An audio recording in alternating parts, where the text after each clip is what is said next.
গল্পতরু চ্যানেলে আপনাদের সাথে আছি আমি রাজ। পড়ছিলাম ক্যারেন আর্মস্ট্রং এর Muhammad a biography of the prophet. পড়ছি এর 'ত্রয়োদশ পর্ব। ২১শে বইমেলা কিন্তু শুরু হয়ে গেছে। নির্বাচনের কারণে এবারের বইমেলা শুরু হতে খানিকটা দেরি হয়েছে। রমজান মাস চলছে, তাই বইমেলার সার্বিক প্রচারণাও অন্যবারের চেয়ে অনেকখানি কম। তারপরেও আমরা যারা বই পড়ি তাদের বইমেলা নিয়ে আগ্রহ তো থাকবেই। আর প্রতি বছরের মতো এবছরও শিকড় প্রকাশনী থেকে মোহাম্মদ সাইফের নতুন বই বেরিয়ে গেছে। মোহাম্মদ সাইফের এবারের বইয়ের নাম এই লাশ তার খুনিকে ভালোবাসে। ইন্টারেস্টিং নামটা। আপনারা যারা মোহাম্মদ সাইফের বইগুলো কালেক্ট করতে চান তারা অবশ্যই বইমেলার শিকড় প্রকাশনীতে চলে যাবেন। শিকড় প্রকাশনীর স্টল নাম্বার হচ্ছে ৬৪১ থেকে ৬৪৫। আশা করছি মোহাম্মদ সাইফের এই লাশ তার খুনিকে ভালোবাসে এই বইটিও খুব ইন্টারেস্টিং হবে। সো দেরি না করে বইটি কালেক্ট করে ফেলুন। আর যারা ঢাকার বাইরে আছেন, বইমেলায় উপস্থিত হতে পারবেন না, তারা অবশ্যই রকমারি.কম থেকে বইটি কালেক্ট করতে পারবেন। আপনার সংগ্রহে রাখুন মোহাম্মদ সাইফের নতুন বই এই লাশ তার খুনিকে ভালোবাসে। প্রথম যাত্রাবিরতির সময় প্রচলিত পদ্ধতি অনুসরণ করে প্রথম উটটি বিশেষ চিহ্ন এঁকে গলায় মালা ঝুলিয়ে মক্কার দিকে মুখ করিয়ে আলাদা করেছিলেন মুহাম্মদ সাল্লাল্লাহু আলাইহি সাল্লাম। তারপর কাবার দিকে এগোতে এগোতে তীর্থযাত্রীদের প্রাচীন ঘোষণা উচ্চারণ করেছেন, লাব্বায়েক আল্লাহুম্মা লাব্বায়েক, যার অর্থ আমি হাজির হে ঈশ্বর আপনার উপাসনায়। তীর্থযাত্রীদের কেউ কেউ তাকে অনুসরণ করে, বাকিরা আনুষ্ঠানিক উৎসর্গের কাজটি পরবর্তী সময় করার সিদ্ধান্ত নিয়েছিল, কারণ হজের সময়ে বন্যপ্রাণী শিকার করার ক্ষেত্রে প্রথাগত নিষেধাজ্ঞা ছিল। মুহাম্মদ সাল্লাল্লাহু আলাইহি সাল্লাম খুব ভালো করেই জানতেন কুরাইশদের কঠিন অবস্থায় ফেলে দেয়া গেছে। মক্কার অভিভাবক হিসেবে হাজারখানেক আরব যারা কঠোরভাবে প্রাচীন আচার পালন করছে, তাদের মক্কার উপাসনালয়ে প্রবেশে বাধা দেওয়াটা তাদের জন্য মানহানিকর হবে। আবার মুহাম্মদ সাল্লাল্লাহু আলাইহি সাল্লাম যদি এইভাবে পবিত্র নগরীতে ঢুকতে সক্ষম হন, তাহলে সেটা হবে তার বিশাল নৈতিক বিজয় এবং তার হাতে কুরাইশদের অপমান নিশ্চিত হয়ে যাবে। সুহাইল, ইকরিমাহ এবং সাফওয়ান মুহাম্মদ সাল্লাল্লাহু আলাইহি সাল্লামকে নগরীতে প্রবেশে বাধা দিতে দৃঢ় প্রতিজ্ঞ ছিল। তাতে বেদুইন গোত্রগুলো ক্ষুব্ধ হলেও। কিন্তু আবু সুফিয়ান অস্বাভাবিকভাবে নীরব ছিলেন। প্রখর বুদ্ধিমত্তা ছিল তার। তিনি সম্ভবত বুঝতে পেরেছিলেন যে খেলা শেষ হয়ে গেছে এবং প্রচলিত পদ্ধতিতে আর মুহাম্মদ সাল্লাল্লাহু আলাইহি সাল্লামের সঙ্গে কুলিয়ে ওঠা যাবে না। কিন্তু সিনেটে একমাত্র তাঁরই এ মত ছিল। মুসলিমদের নগরীতে প্রবেশে বাধা দেওয়ার জন্যে ২০০ অশ্বারোহীর এক বাহিনীসহ খালিদ ইবনে আল ওয়ালিদকে পাঠানো হয়। হজ যাত্রীরা যখন মক্কার মোটামুটি প্রায় ২৫ মাইল উত্তর পূবের উসফান কূপের কাছে পৌঁছাল, স্কাউট তখন সংবাদ নিয়ে এলো যে খালিদ মাত্র ৮ মাইল দূরে আছেন। মুহাম্মদ সাল্লাল্লাহু আলাইহি সাল্লাম আত্মবিশ্বাসের সঙ্গে জবাব দিলেন, হায় কুরাইশ, যুদ্ধ ওদের গ্রাস করেছে। আমাকে আর বাকি আরবদের আমাদের পথে যেতে দিলে কি ক্ষতি হতো ওদের? আল্লাহর দোহাই, ঈশ্বর আমাকে যে দায়িত্ব দিয়ে পাঠিয়েছেন তা অর্জন কিংবা মৃত্যু পর্যন্ত আমি লড়াইতে ক্ষান্ত দেব না। হজযাত্রীদের একজন স্থানীয় পথপ্রদর্শক খুঁজে বের করতে বললেন তিনি, যে ওদের স্যাংচুয়ারিতে, যেখানে সব রকম লড়াই ও সহিংসতা নিষিদ্ধ, নিয়ে যেতে পারবে। আসলাম গোত্রের একজন সদস্য স্বেচ্ছায় এই দায়িত্ব গ্রহণ করে এবং খালিদের নাগালের বাইরে এক বন্ধুর পথে ওদের নিয়ে যায়। সমতলে পৌঁছে স্যাংচুয়ারি বা নিষিদ্ধ এলাকার একেবারে বহিঃস্থ বিন্দুতে আসার পর মুহাম্মদ সাল্লাল্লাহু আলাইহি সাল্লাম হজ যাত্রীদের অভিযানের ধর্মীয় চরিত্রের কথা মনে করিয়ে দেন। পবিত্র স্থানে প্রবেশ করতে যাচ্ছে তারা। তিনি তাদের আধ্যাত্মিক পরিবর্তনের মাধ্যমে সমস্ত পাপ পেছনে ফেলে যাবার আহ্বান জানিয়েছিলেন। বলেছেন, আমরা ঈশ্বরের ক্ষমা প্রার্থী এবং তার কাছে অনুশোচনা প্রকাশ করি। এরপর তিনি ওদের স্যাংচুয়ারির প্রান্তে হুদাইবিয়ার পথ ধরতে বলেছেন। এমনভাবে উট হাঁকাতে বললেন যাতে ধুলো ওরা দেখে খালিদ বুঝে যান যে তারা নিরাপদ দূরত্বে পৌঁছে গেছেন। স্বপ্নের কারণে হয়তো মুহাম্মদ সাল্লাল্লাহু আলাইহি সাল্লামের প্রত্যাশা ছিল যে কুরাইশরা চাপের মুখে নতি স্বীকার করবে এবং মুসলিম তীর্থযাত্রীদের নগরে প্রবেশ করতে দেবে। কিন্তু খালিদের সশস্ত্র বাহিনী বুঝিয়ে দিয়েছিল তারা কাবায় ঢুকতে দেয়ার চাইতে বরং তার নিরস্ত্র সঙ্গীদের হত্যা করতে প্রস্তুত আছে। যথারীতি পরিস্থিতি অনুযায়ী সাড়া দিয়েছিলেন তিনি, যদিও ঘটনা কোন দিকে গড়াবে জানা ছিল না। হুদাইবিয়া পৌঁছার পর মুহাম্মদ সাল্লাল্লাহু আলাইহি সাল্লামের উট কাসওয়া আচমকা হাঁটু গেড়ে বসে পড়ে আর এগোতে অস্বীকৃতি জানাতে শুরু করে।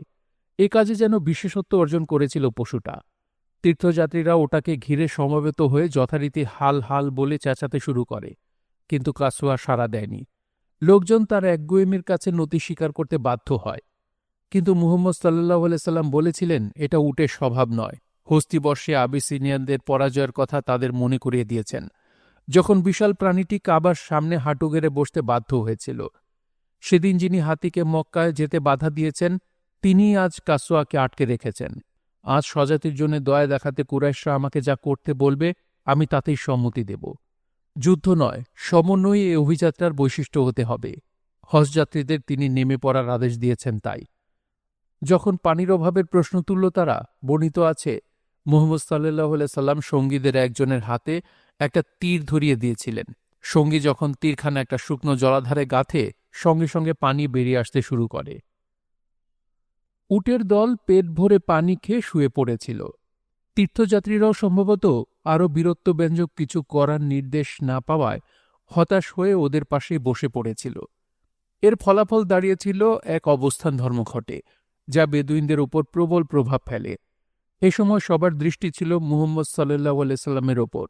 গোত্র থেকে গোত্রে দ্রুত সংবাদ ছড়িয়ে পড়েছিল, কুরাইশরা শান্তিপূর্ণ আরব তীর্থযাত্রীদের ওপর হামলা চালাতে প্রস্তুত এবং সকল আরবের পবিত্র অধিকার কাবায় প্রবেশ প্রতিহত করার প্রয়াস পাচ্ছে শুনে আতঙ্কিত হয়ে উঠেছিল গোত্রগুলো। স্যাংচুয়ারির সীমানায় পুরোপুরি হজের পোশাক পরিহিত অবস্থায় মুহাম্মদ সাল্লাল্লাহু আলাইহি সাল্লাম দেখিয়ে দিচ্ছিলেন যে এ ব্যাপারে মুসলিমরা কাবার অভিভাবকদের চেয়ে ঢের বেশি আন্তরিক। সুতরাং তাদের পৌঁছানোর পরপরই মক্কায় অবস্থানরত খুজাহ গোত্রের একজন প্রধান বুয়ালেদ ইবনে ওয়ারকা সংবাদ পেয়ে এক প্রতিনিধি দলের নেতৃত্ব দিয়ে হাজির হয়েছিলেন। বুয়ালেদ যখন মুহাম্মদ সাল্লাল্লাহু আলাইহি সাল্লামকে তার আগমনের উদ্দেশ্য জিজ্ঞেস করলেন, মুহাম্মদ সাল্লাল্লাহু আলাইহি সাল্লাম জবাব দিয়েছেন যে মুসলিমরা যুদ্ধ করতে নয়, বরং পবিত্র ভূমি দর্শনে এসেছে।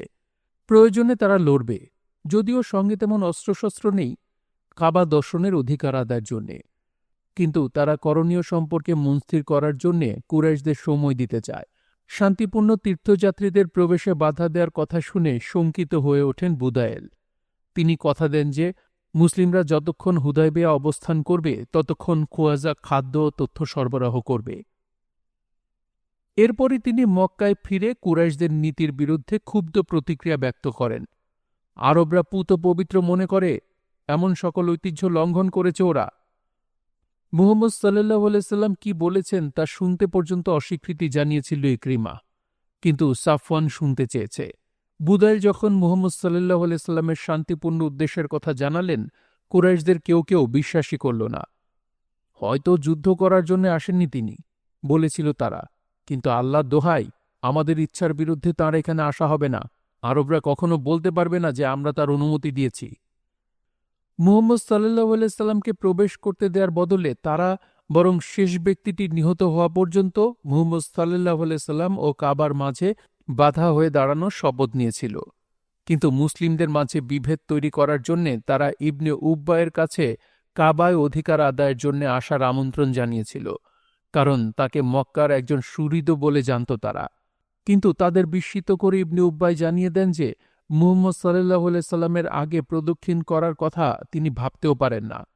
অতীতের অভিমত যাই থাক, এবং ভবিষ্যতেও আবার মুহাম্মদ সাল্লাল্লাহু আলাইহি সাল্লামের বিরোধিতা করবেন, হুদায়বিয়ায় ইবনে উব্বাই নিজেকে সৎ মুসলিম হিসেবে প্রমাণ করেছিলেন। কুরাইশদের অন্য সদস্যরা সাফওয়ান এবং সুহাইল সহ ভাবল মুহাম্মদ সাল্লাল্লাহু আলাইহি সাল্লামের সঙ্গে আলোচনার চেষ্টা চালানো উচিত।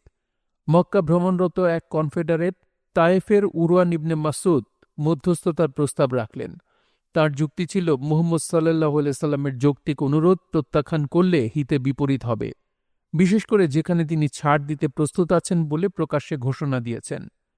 কুরাইশরা উরওয়ার প্রস্তাব গ্রহণ করলেও প্রথমে তাদের এক বেদুইন মিত্র আল হারিস গোত্রের আল হুলাইস ইবনে আলকামাকে পাঠিয়েছিল। গোটা আহাবিস গোত্রের নেতৃত্বে ছিলেন তিনি। গোড়া পুত্তলিক ছিলেন আলকামা।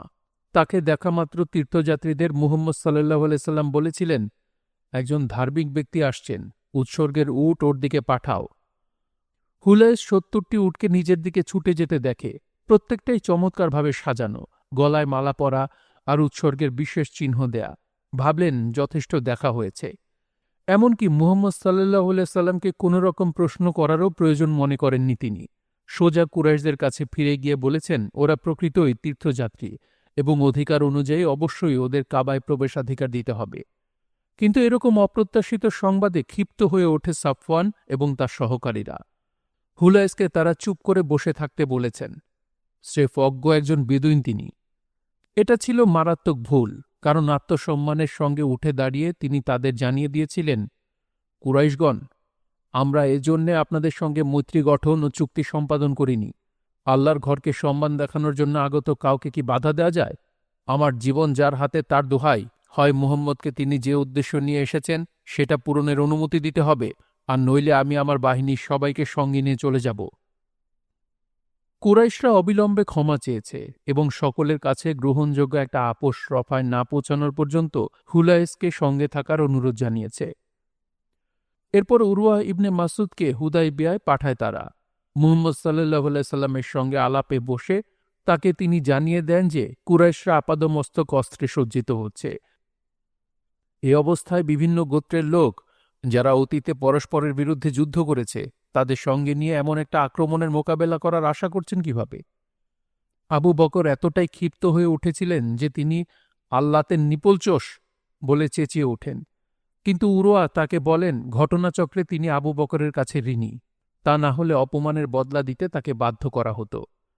মুহাম্মদ সাল্লাল্লাহু আলাইহি সাল্লামের মনোযোগ আকর্ষণ করার জন্যে পরিচিত আরবদের ঐতিহ্যবাহী ভঙ্গিতে তার দাড়ি ধরেছিলেন তিনি, কিন্তু অন্য এক মুসলিম ঝাঁকি দিয়ে তার হাত সরিয়ে দিয়েছিল।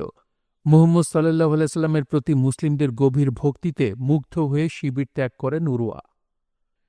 ইবনে ইসাকের ভাষ্য অনুযায়ী উরওয়া দেখেছেন, যখনই তিনি পবিত্রতা অর্জন করেছেন তারা ছুটে গেছে সেই পানি সংগ্রহের জন্যে।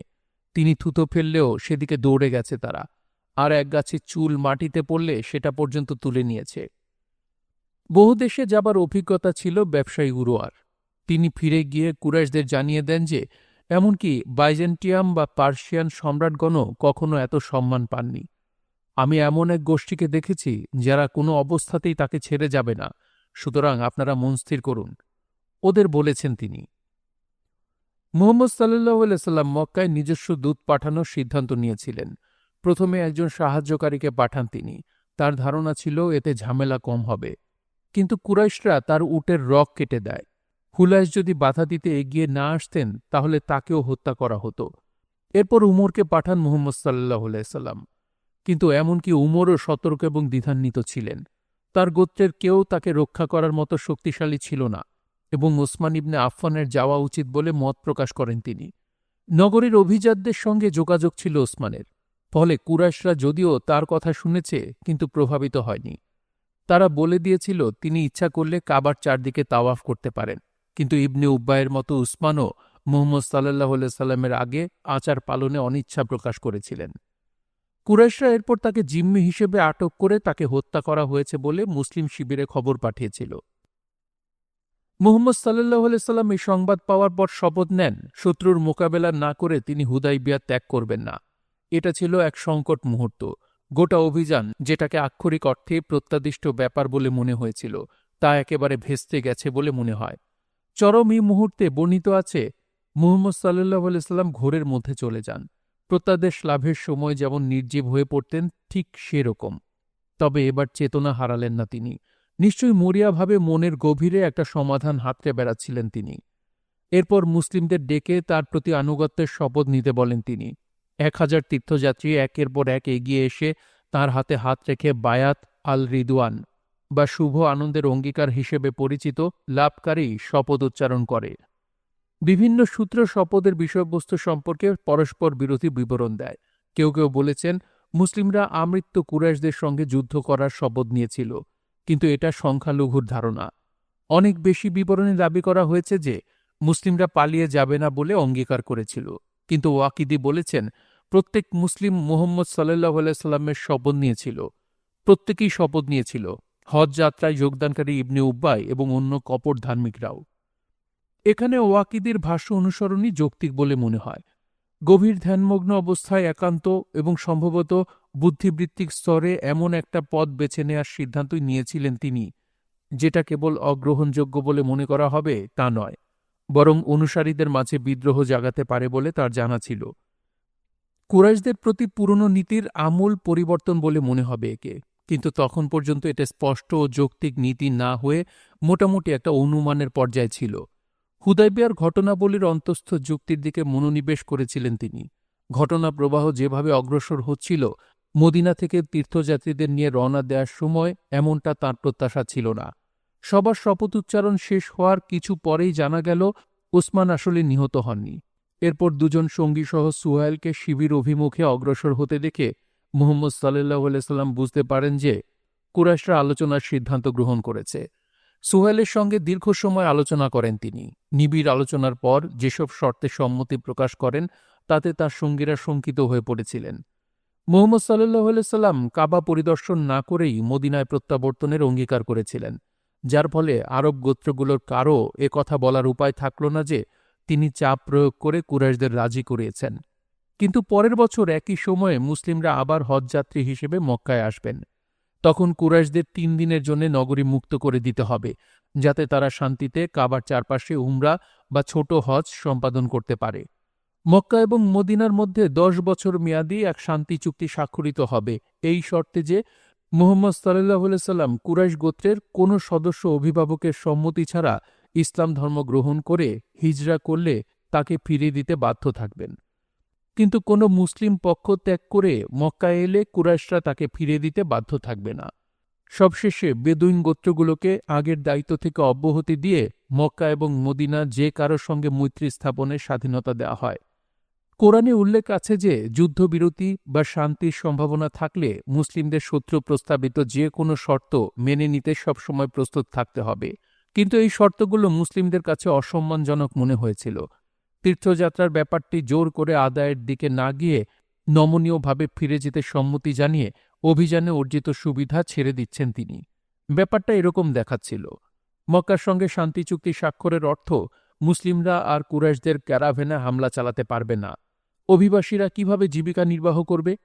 আর কেনই বা মুহাম্মদ সাল্লাল্লাহু আলাইহি সাল্লাম মক্কার একচিটিয়া বাণিজ্যের টুটি চেপে ধরা অর্থনৈতিক অবরোধ পরিত্যাগ করতে যাচ্ছেন?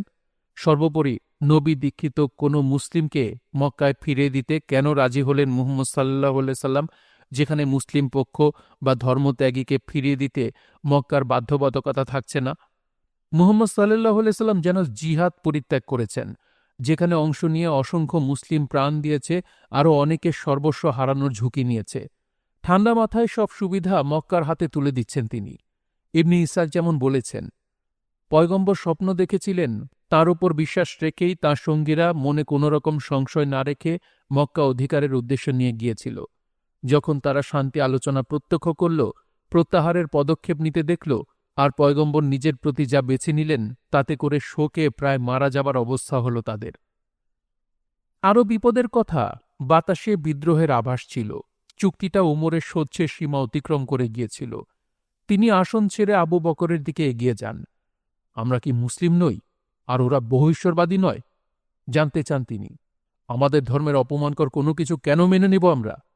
আবু বকরও বিচলিত হয়েছিলেন, কিন্তু উমরকে বলেছিলেন মুহাম্মদ সাল্লাল্লাহু আলাইহি সাল্লামের উপর তখনও আস্থা রয়েছে তার। পরে উমর বলেছেন যে যদি ১০০ অনুসারীও পেতেন তাহলে হয়তো উম্মাহ ত্যাগ করতেন, কিন্তু হুদায়বিয়ার অন্য যে কারো চেয়ে অনেক বেশি দেখতে পেয়েছিলেন মুহাম্মদ সাল্লাল্লাহু আলাইহি সাল্লাম। যদিও তার প্রত্যাশা অনুযায়ী তীর্থযাত্রার ফলাফল হয়নি, তবে এখানে প্রাপ্ত প্রেরণা তাকে শান্তির পথে পরিচালিত করেছে। একেবারে নজিরবিহীন এক প্রয়াস নিয়েছিলেন তিনি, যা তার একেবারে বিশ্বস্ত ও অনুগত সঙ্গীদেরও বোধের অতীত ছিল। আকস্মিক পট পরিবর্তন মেনে নেওয়ার চেষ্টারত সাধারণ মুসলিমদের বোঝার তো প্রশ্নই ওঠে না। অবশ্য গভীর অন্তরে ঠিক কি করতে যাচ্ছেন সেটা জানতেন মুহাম্মদ সাল্লাল্লাহু আলাইহি সাল্লাম। যদিও অন্ধকারে পথ হাতড়ে এগোচ্ছিলেন তিনি। যতদিন তিনি কাবা গৃহ থেকে বিচ্ছিন্ন থাকবেন, ততদিন বেদুইন গোত্রগুলো তাঁর সঙ্গে যোগ দিতে ইতস্তত করবে। তার এটা প্রমাণ করার প্রয়োজন ছিল যে মুসলিমরা আরবের পবিত্র স্থানকে ওদের মতোই বিবেচনা করে। মক্কার সঙ্গে শান্তি স্থাপন করার মাধ্যমে তিনি প্রোপাগান্ডা যুদ্ধের গুরুত্বপূর্ণ অংশ পবিত্র এলাকায় প্রবেশাধিকার লাভ করেছিলেন। আবার কুরাইশদের কাছ থেকে মক্কা ও মদিনার সমঅবস্থানের স্বীকৃতিও আদায় করে নিয়েছিলেন। যাযাবর গোত্রগুলোকে তাদের পুরনো মৈত্রী থেকে মুক্তি দিয়ে কুরাইশদের ছেড়ে উম্মার কনফেডারেট হওয়ার অনুমোদন সংক্রান্ত ধারায় বিশেষ করে এটা স্পষ্ট হয়ে উঠেছিল খুজা গোত্র বিবাহ সূত্রে আগেই মুহাম্মদ সাল্লাল্লাহু আলাইহি সাল্লামের সঙ্গে সম্পর্কিত হয়েছিল। এবার তারা পরিস্থিতির সুযোগ নিয়ে মুহাম্মদ সাল্লাল্লাহু আলাইহি সাল্লামের সঙ্গে যোগ দেয়। মদিনায় কুরাইশদের পরাজিত করার পর চাপ অব্যাহত রেখে সামরিক উপায়ে তাদের ধ্বংস করাটাই আবশ্যক ছিল, কিন্তু মুহাম্মদ সাল্লাল্লাহু আলাইহি সাল্লাম কখনোই এমনটা চাননি। অর্থনৈতিক অবরোধ তুলে নিয়ে কুরাইশদের মুগ্ধ করার মাধ্যমে শান্তিপূর্ণ উপায়ে তাদের সপক্ষে আনার আশা করেছেন তিনি। আরবদের জন্য এক নজিরবিহীন রাজনৈতিক ও ধর্মীয় সমাধানের দিকে অগ্রসর হচ্ছিলেন মুহাম্মদ সাল্লাল্লাহু আলাইহি সাল্লাম, যার মানে প্রত্যাশিত ও নিশ্চিত কিছু করার উপায় তাঁর ছিল না, কারণ তাহলে একটা স্থিতাবস্থায় আটকা পড়ে যেতে হতো। সুহাইলের সঙ্গে চুক্তি সম্পাদন করার উদ্দেশ্যে বসার সময় মুহাম্মদ সাল্লাল্লাহু আলাইহি সাল্লাম জানতেন যে তিনি মুসলিমদের আনুগত্যের ওপর অসহনীয় চাপ প্রয়োগ করে ফেলেছেন। তারা কি শুভ আনন্দের অঙ্গীকারের প্রতি বিশ্বস্ত থাকবে নাকি বিদ্রোহ ঘটবে? মুসলিমরা যখন চুক্তির আসল ভাষা শুনতে পেল, আর টান টান হয়ে উঠল পরিস্থিতি। মুহাম্মদ সাল্লাল্লাহু আলাইহি সাল্লাম আলীকে আহ্বান জানিয়েছিলেন তার বক্তব্য লিপিবদ্ধ করার জন্যে। তিনি যখন বিসমিল্লাহ, মুসলিমদের বিশেষ সূচনা সূত্র, আল্লাহর নামে যিনি পরম দাতা, আর রহমান ও দয়ালু, আর রহিম দিয়ে শুরু করলেন, সঙ্গে সঙ্গে আপত্তি জানায় সুহাইল। কুরাইশরা সবসময় এসব ঐশ্বরিক উপাধিকে ঘৃণা করে এসেছে। এখন মুহাম্মদ সাল্লাল্লাহু আলাইহি সাল্লাম যখন নতি স্বীকারে রাজি আছেন বলে মনে হচ্ছে, তখন এসব নাম মেনে নেওয়া যায় না। আমি এটা স্বীকার করি না, তবে তোমার নামে হে আল্লাহ লিখতে পারেন। মুসলিমদের হতচকিত করে দিয়ে সঙ্গে সঙ্গে রাজি হয়ে গেলেন মুহাম্মদ সাল্লাল্লাহু আলাইহি সাল্লাম। আলীকে লেখা বদলানোর নির্দেশ দিলেন, কিন্তু বিষয়ের আরও বাকি ছিল। মুহাম্মদ সাল্লাল্লাহু আলাইহি সাল্লাম বলে চললেন, এটা সেই চুক্তি যা ঈশ্বরের প্রেরিত পুরুষ মুহাম্মদ সুহাইল ইবনে আমরের সঙ্গে সম্পাদনে সম্মত হয়েছেন। আবার আপত্তি জানাল সুহাইল, আমি যদি আপনাকে প্রেরিত পুরুষ বলে স্বীকারই করতাম, তাহলে তো আর যুদ্ধ করার প্রয়োজন ছিল না। বললেন তিনি যুক্তিসঙ্গতভাবেই, আপনার নিজের নাম আর বাবার নাম লিখুন। আলী ইতিমধ্যে ঈশ্বরের প্রেরিত পুরুষ লিখে ফেলেছিলেন। তিনি স্পষ্ট বলে দিলেন ওগুলো কেটে ফেলা তার পক্ষে সম্ভব নয়। তখন মুহাম্মদ সাল্লাল্লাহু আলাইহি সাল্লাম কাগজের ওপর লেখাটা দেখিয়ে দিতে বললেন এবং নিজের হাতে তা কেটে দিলেন। তারপর আবার বললেন, এটা সেই চুক্তিপত্র যা মুহাম্মদ ইবনে আবদুল্লাহ সুহাইল ইবনে আমরের সঙ্গে সম্পাদনে সম্মত হয়েছেন। যেন পরিস্থিতি খারাপ হতে আরও বাকি ছিল। সুহাইলের ছেলে আবু জান্দাল আচমকা ঠিক চুক্তি স্বাক্ষরিত হবার মুহূর্তে অকুলস্থে হাজির হলেন। ইসলাম ধর্ম গ্রহণ করায় সুহাইল তাকে মুহাম্মদ সাল্লাল্লাহু আলাইহি সাল্লামের সঙ্গে যাতে যোগ দিতে না পারেন সেজন্য ঘরে বন্দী করে রেখেছিলেন, কিন্তু পালাতে সক্ষম হয়ে বিজয়ের বেশে শিবিরে উপস্থিত হয়েছেন তিনি। তড়াক করে উঠে দাঁড়িয়ে ছেলের মুখে আঘাত করেন সুহাইল, তারপর শিকল হাতে তুলে নেন তিনি। মুহাম্মদ দাবি তুলেছিলেন তারপর, এ লোক উপস্থিত হওয়ার আগেই আমাদের মধ্যকার চুক্তি স্বাক্ষরিত হয়ে গেছে। অবিশ্বাস ভরা দৃষ্টিতে তাকিয়েছিল মুসলিমরা। মুহাম্মদ সাল্লাল্লাহু আলাইহি সাল্লাম নিশ্চয়ই জান্দালকে নিরাশ করে তাকে বিনা বাক্য ব্যয় বাবার হাতে নির্যাতন আর অপমানের শিকার হতে তুলে দেবেন না। কিন্তু মুহাম্মদ সাল্লাল্লাহু আলাইহি সাল্লাম গম্ভীরভাবে চুক্তির শর্তের প্রতি বিশ্বস্ত রয়ে গেলেন এবং বাবার অনুমতি ছাড়া আবু জান্দালকে হিজরার অনুমোদন দিতে অস্বীকৃতি জানালেন। সুহাইল তাকে টেনে হিচড়ে মক্কার দিকে নিয়ে যাবার সময় চিৎকার করে তিনি বলেছিলেন, আমাকে কি অংশীবাদীদের কাছে ফিরে যেতেই হবে যাতে ওরা আমাকে ধর্মত্যাগ করাতে পারে? হে মুসলিমগণ! ইবনে ইসহাক বলেছেন, ধ্রুপদী ভঙ্গিতে কমিয়ে। এতে লোকজনের হতাশা বেড়ে গিয়েছিল।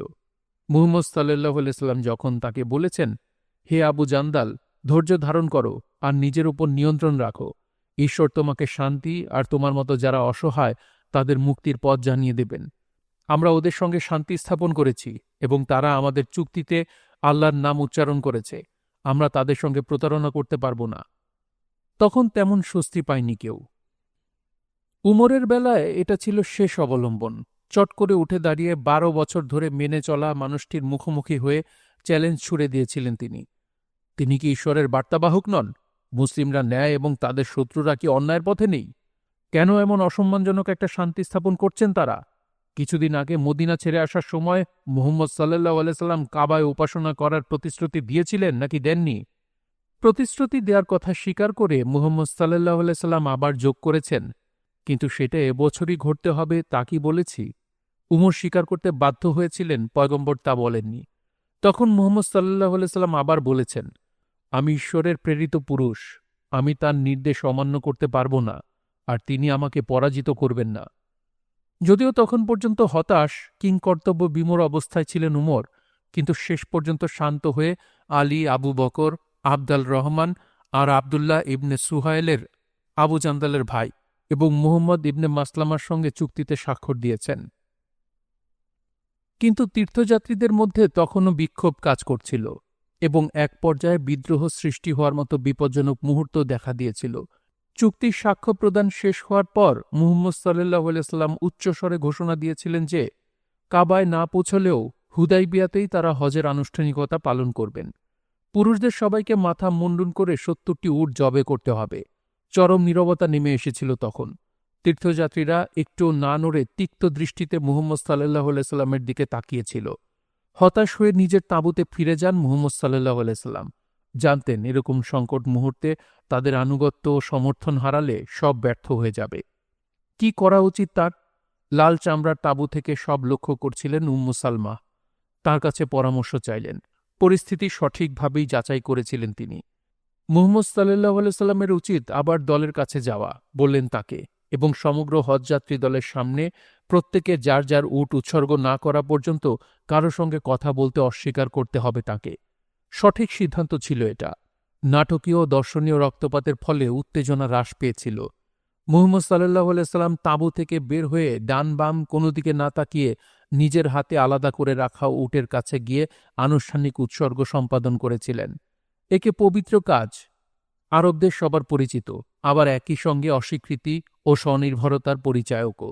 কেননা মক্কার বাইরে উট কোরবানি দিয়ে মুহাম্মদ সাল্লাল্লাহু আলাইহি সাল্লাম ঐতিহ্য থেকে বেরিয়ে আসছিলেন। নীরব জনতার মাঝে এর ফলে স্বীকৃতির একটা ধারা প্রবাহিত হয়েছে এবং হতাশ ও অবদ্ধতার আবরণ ভেদ করে এক শুদ্ধতা বিলিয়ে দিয়েছে। অচিরেই লাফিয়ে উঠে দাঁড়িয়েছিল সবাই, দৌড়ে গেছে যার যার উটের কাছে। সম্ভবত একটা কিছু করার সুযোগ পেয়ে প্রবলভাবে স্বস্তি ফিরে পেয়েছিল তারা।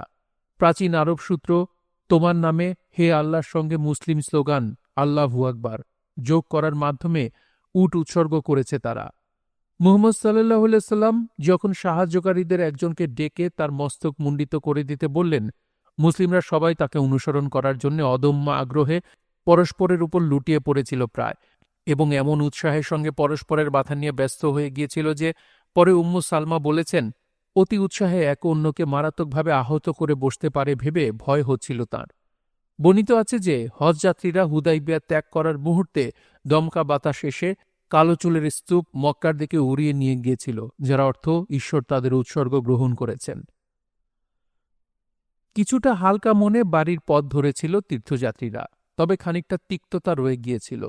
মুহাম্মদ সাল্লাল্লাহু আলাইহি সাল্লাম জানতেন যে চুক্তিকে অনিশ্চিত না করে নতুন অভিযানের পরিকল্পনার মাধ্যমে তাদের আবার খুশি করে তুলতে হবে। হয়তো নিজের ওপর প্রলম্বিত সন্দেহ ছিল তার, কারণ নিঃসন্দেহে জটিল চুক্তি স্বাক্ষর না করে বিজয়ের বেশে মক্কায় প্রবেশ করতে পারবেন বলে প্রত্যাশা ছিল। ফিরতি পথে মুহাম্মদ সাল্লাল্লাহু আলাইহি সাল্লামকে চিন্তিত এবং অনেক দূরের বলে মনে হচ্ছিল। উমর আশঙ্কিত হয়ে উঠেছিলেন এই ভেবে যে তার অবাধ্যতা ও বিরোধিতা দুজনের বন্ধুত্বকে স্থায়ীভাবে ক্ষতিগ্রস্ত করেছে। নিজের মূর্খতাকে নিন্দা জানিয়ে প্রত্যাদেশ অবতীর্ণ হবার আশঙ্কায় ভুগছিলেন তিনি। তার একটা মন্তব্যের জবাবে মুহাম্মদ সাল্লাল্লাহু আলাইহি সাল্লামকে দায়সারা জবাব দিতে দেখে আরও প্রবল হয়ে ওঠে আশঙ্কাটা। আচমকা এক অশ্বারোহী এসে তাকে সামনে এগিয়ে মুহাম্মদ সাল্লাল্লাহু আলাইহি সাল্লামের সঙ্গে যোগ দেওয়ার নির্দেশ পৌঁছে দিলে উমরের মন আতঙ্কে জমে গিয়েছিল। কিন্তু প্রবল স্বস্তির সঙ্গে তিনি লক্ষ্য করলেন পয়গম্বরকে উজ্জ্বল দেখাচ্ছে, যেন বিশাল উদ্বেগের বোঝা নেমে গেছে তার কাঁধ থেকে। আমার ওপর একটা সূরা অবতীর্ণ হয়েছে, ঘোষণা করেছিলেন পয়গম্বর। আমার কাছে দুনিয়া সব কিছুর চেয়ে এটা প্রিয়। সূরা নম্বর ৪৮, সূরা ফাতহ, হুদাইবিয়ার ঘটনাবলীর পূর্ণ তাৎপর্য প্রকাশ করেছে। ন্যায়যুদ্ধের ধর্মতত্ত্বে এটা একটা অত্যন্ত প্রয়োজনীয় উপাদান ও মন্তব্য। পাশ্চাত্যের পণ্ডিতগণ যখন ইসলামকে উৎপত্তিগতভাবে আক্রমণাত্মক ধর্ম বলে অভিযুক্ত করে থাকেন, তখন তাদের উচিত মুহাম্মদ সাল্লাল্লাহু আলাইহি সাল্লামের শান্তির ধর্মতত্ত্বকেও বিবেচনায় নেয়া, যা যুদ্ধবিধ্বস্ত আরবে প্যান ইসলামিকা আরোপ করার মতো একটা পর্যায়ে পৌঁছার পর তার কাছে প্রকাশিত হয়েছিল।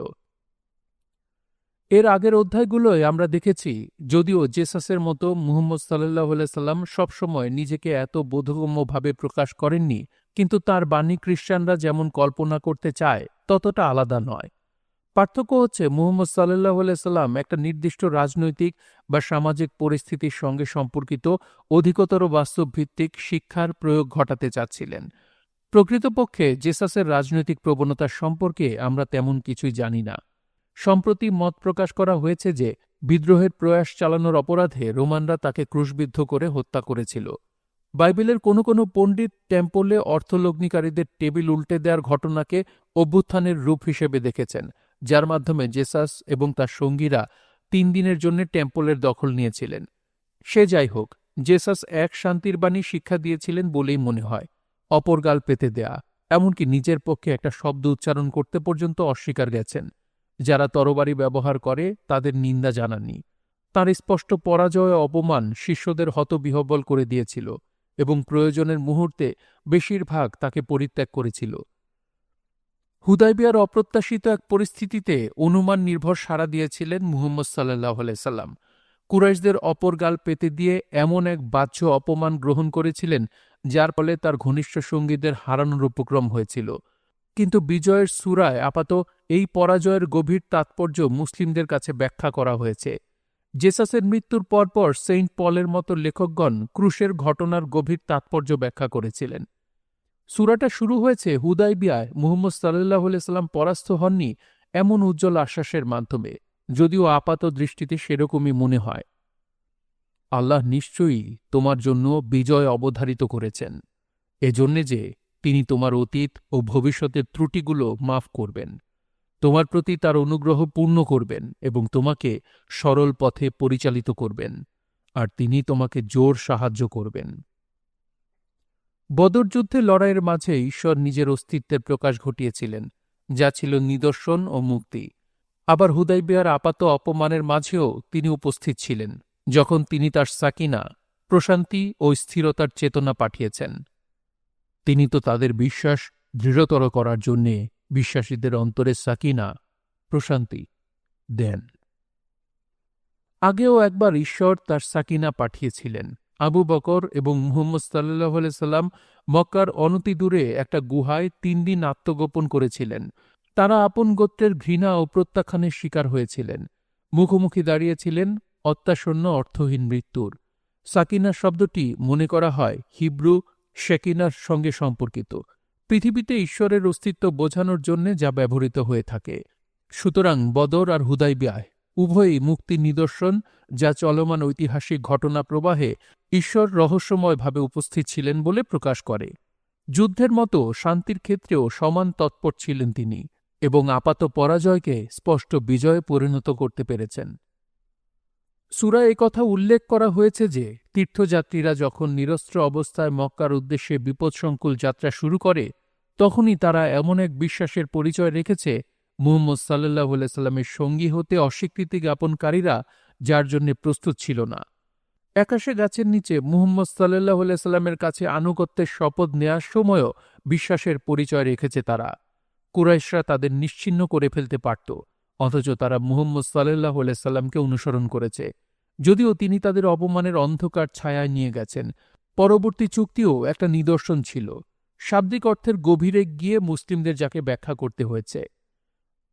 বদরে বিজয় ছিল ফুরকান, যা ন্যায়কে অন্যায় থেকে পৃথক করেছে, আর হুদায়বিয়ার বিজয় ফাতহ, শান্তির চেতনা দ্বারা বিশ্বাসীদের সঙ্গে অবিশ্বাসীদের পার্থক্য নির্দেশ করেছে। যখন অবিশ্বাসীরা তাদের অন্তরে জাহিলিয়া যুগের ঔদ্ধত্য পোষণ করেছিল, তখন আল্লাহ তার রসূল ও বিশ্বাসীদেরকে প্রশান্তি দান করলেন এবং তাদেরকে সংহত করলেন আত্মসংযমের নীতিতে। মুহাম্মদ সাল্লাল্লাহু আলাইহি সাল্লাম এমন এক নির্দেশের অনুসরণ করেছিলেন রাজনৈতিক বিচারে, যা সৃজনশীল কর্মকাণ্ড ছিল। অবচেতনে তিনি আরবের পরিবর্তনের গতি গভীরভাবে অনুধাবন করেছিলেন। পরবর্তী ঘটনাবলী তার উপলব্ধিকে সঠিক বলে প্রমাণ করেছে। উম্মাকে ধ্বংসের হাত থেকে রক্ষা করার পর এ পর্যায় থেকে জিহাদ রূপ নিয়েছিল শান্তি স্থাপনের এমন এক প্রয়াসে, যার জন্যে তার সম্পূর্ণ ধৈর্য ও মেধা প্রয়োগ প্রয়োজন হয়ে পড়েছিল। সুতরাং বদর এবং হুদায়বিয়া একই মুদ্রার এপিটোপিট। কোরআনের দর্শনের জন্যে দুটোই অত্যাবশ্যক। কখনো কখনো উন্নত মূল্যবোধ রক্ষার স্বার্থে যুদ্ধের প্রয়োজন দেখা দিতে পারে। যুদ্ধ চলার সময় মুসলিমদের অবশ্যই পূর্ণ আনুগত্যের সঙ্গে কোনোরকম দুর্বলতার চিহ্ন প্রকাশ না করে লড়াই করতে হবে। বৈরিতাকে দীর্ঘস্থায়ী করে আরও রক্তপাত, আরও অর্থহীন যুদ্ধের কারণ সৃষ্টি করা যাবে না। কিন্তু শান্তির সময়ও আছে যদি তাতে মর্যাদার হানিও ঘটে, কারণ দীর্ঘমেয়াদে তাই অসাধারণ হয়ে উঠতে পারে। ইসলাম আপসহীনতার শিক্ষা দেয় আর অন্ধ মৌলবাদে উৎসাহ দেয়, এ কথা ঠিক নয়। বরং কোরআন যুদ্ধ ও শান্তি পরিপূরক এক ধর্মতত্ত্বের সৃষ্টি করেছে, যা গ্রহণ করতে অধিকাংশ খ্রিস্টানের সমস্যা হওয়ার কথা নয়। কিন্তু কোরআনের ব্যাখ্যা অনুযায়ী হুদাইবিয়াতে বিশ্বাসের প্রয়োজন ছিল। মুহাম্মদ সাল্লাল্লাহু আলাইহি সাল্লামের ধর্মীয় দর্শন সর্বোচ্চ পর্যায়ে যদি না থাকত, তার পক্ষে অনুসারীদের সঙ্গে রাখা সম্ভব হতো না। সংখ্যাগরিষ্ঠজন যদি দ্রুত রাজনৈতিক বিজয় আশা করত, তাহলে এই বিশ্বাস প্রকাশ করতে তৈরি থাকত না তারা। বিজয়ের সূরা প্রাথমিকভাবে এমন এক ধর্মীয় চেতনা দ্বারা বৈশিষ্ট্যায়িত গোষ্ঠীর স্মরণ করিয়ে দেয়, যা এর আগের জুডাইজম ও খ্রিস্টধর্মীয় প্রত্যাদেশের সঙ্গে স্পষ্টতই মিলে যায়। মুহাম্মদ আল্লাহর রাসূল, তার সহচরগণ অবিশ্বাসীদের প্রতি কঠোর আর নিজেরা পরস্পরের প্রতি সহানুভূতিশীল। আল্লাহর আনুগত্য ও সন্তুষ্টি কামনায় তুমি তাদেরকে রুকু ও সিজদায় নত দেখবে। তাদের মুখের ওপর সিজদার চিহ্ন থাকবে। তাদের সম্বন্ধে এরূপ বর্ণনা রয়েছে তাওরাতে আর ইঞ্জিলেও। তাদের উপমা একটি চারাগাছ, যা থেকে কিশলয় গজায়, তারপর তা দৃঢ় ও পুষ্ট হয়, পরে কাণ্ডের ওপর শক্ত হয়ে দাঁড়ায়, চাষিকে আনন্দ দেয়। এভাবে আল্লাহ বিশ্বাসীদের উন্নীত করে কাফেরদের অন্তর্জ্বালা সৃষ্টি করেন। যারা বিশ্বাস করে এবং সৎ কাজ করে, আল্লাহ তাদেরকে ক্ষমা ও মহা পুরস্কারের প্রতিশ্রুতি দিচ্ছেন। এরকম ধার্মিকতার মাঝে আক্রমণাত্মক সুর রয়েছে বলে আপত্তি উঠতে পারে। অবিশ্বাসীদের অন্তর্জ্বালা সৃষ্টি যেন এর উদ্দেশ্য বলে মনে হয়। কিন্তু ঐতিহাসিক একেশ্বরাবাদের তিনটি ধর্মই এই আপসহীনতা আর ধর্মীয় বিষয়ে ছাড় না দেওয়ার ক্ষেত্রে একই রকম। এমনকি শান্তিবাদী জেসাসও বলেছিলেন যে তিনি শান্তি নয়, তরবারি আনার জন্য এসেছেন। আর গসপেলসমূহের জনপ্রিয় ধার্মিকতায় সাধারণত যেমন দেখা যায়, তার চেয়ে ঢের বেশি ভয়ঙ্কর চিত্র আমরা দেখতে পাই। উম্মার বিকাশের জন্যে এবং পরবর্তী প্রত্যাদেশগুলোর কাছাকাছি অবস্থান নেয়ার স্বার্থে এর বেড়ে ওঠা ও নতুনদের আকৃষ্ট করার প্রয়োজন ছিল। এখানে মুহাম্মদ সাল্লাল্লাহু আলাইহি সাল্লামের নতুন সমন্বয় নীতিকে অবিলম্বে ফলপ্রসূ হিসেবে দেখা গিয়েছে, কারণ যুদ্ধবিরতি অধিকতর শিথিল পরিবেশ সৃষ্টি করেছিল, যা মুসলিম ও পৌত্তলিকদের মাঝে আলোচনাকে উৎসাহিত করেছে এবং অবাধ মতবিনিময় সম্ভবপর করে তুলেছে। হুদাইবিয়ার স্পষ্ট বিজয় সম্পর্কে মন্তব্য করতে গিয়ে ইবনে ইসহাক বলেছেন, ইসলামের অতীতের কোনো বিজয় এত মহীয়ান ছিল না। আগে মানুষ মুখোমুখি হলেই যুদ্ধ বেঁধে যেত, কিন্তু যখন যুদ্ধাবসান ঘটল, যুদ্ধ অপসারিত হল, মানুষেরা তখন নিরাপদে মিলিত হল, তখন ইসলামে প্রবেশ না করে কেউ ইসলাম সম্পর্কে বুদ্ধিমত্তার সঙ্গে কথা বলতে পারত না। এই 2 বছরে 628 থেকে 630 দ্বিগুণ বা দ্বিগুণের চেয়ে বেশি মানুষ ইসলামে প্রবেশ করেছিল। শুনছিলেন ক্যারেন আর্মস্ট্রংয়ের Muhammad a biography of the prophet. পড়ছিলাম এর 13 পর্ব। বইটি আপনাদের কাছে কেমন লাগছে অবশ্যই কমেন্ট করে জানাবেন। ভালো লাগলে একটি লাইক করবেন, চাইলে শেয়ার করতে পারেন। সবাই ভালো থাকবেন, সুস্থ থাকবেন এবং অল্পতর সঙ্গী থাকবেন। ধন্যবাদ।